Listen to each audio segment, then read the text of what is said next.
Bonjour à tous. Je me présente, Marilyn Hildéral. Dans le cadre de ma formation FPA, formateur pour adultes, j'ai eu à animer une séance de formation qui s'intitule « Identifier les besoins de la personne en difficulté ».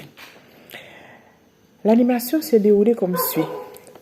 Accueil des apprenants, présentation du formateur, présentation du programme, présentation de l'objectif général de formation qui s'intitule « Accompagner des personnes fragilisées », présentation de la séquence de formation qui s'intitule « Évoluer auprès des personnes en difficulté » et présentation et développement de la séance que j'ai eu à animer qui s'intitule « Identifier les besoins de la personne en difficulté ». L'organisation s'est déroulée comme suit. Après avoir annoncé aux apprenants la méthode des 3C avec toutes les explications nécessaires qui leur permettront d'atteindre leurs objectifs, je suis passée aux différentes phases qui composent le rythme ternaire. Je veux parler de la phase heuristique où nous avons eu à échanger autour du besoin. C'est quoi un besoin? Quels sont les différents besoins? Est-ce que la personne en situation de handicap ou en difficulté a les mêmes besoins que la personne dite normale? Et autant de questions qui ont permis de savoir le niveau de connaissance des apprenants en matière des besoins de l'être humain. Après, je suis passée à la phase explicative où il s'agissait juste de reformulation des apprenants avec un complément de réponse si cela s'avérait nécessaire. Après, je suis passée à la phase applicative.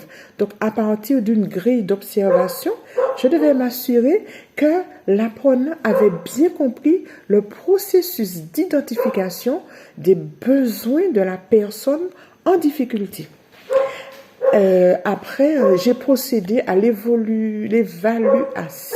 l'évaluation formative par le biais d'un QCM. Ce support d'évaluation a permis d'avoir l'assurance que l'apprenant avait bien compris et respecté les consignes données et qui sera capable, à partir des réponses fournies, d'identifier les besoins d'une personne en difficulté, d'une personne fragilisée, d'une personne en situation de handicap. Ben voilà. Donc après, il y a eu la correction. Et j'ai pris soin de demander aux apprenants s'ils avaient bien compris la séance d'aujourd'hui. Et après, j'ai formulé les remerciements de m'avoir écouté.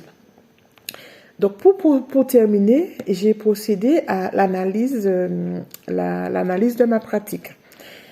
Je tiens quand même à préciser que cette animation s'est déroulée à l'IMFPA, Hôtel École de Schœlcher, sur une durée de 45 minutes face à des apprenants qui préparent un DEAES, diplôme d'état d'accompagnateur éducatif et social. Bon, mes points forts au cours de cette animation sont c'est que j'ai pu gérer le stress du début, ce qui m'a permis d'aller jusqu'au bout de mon animation.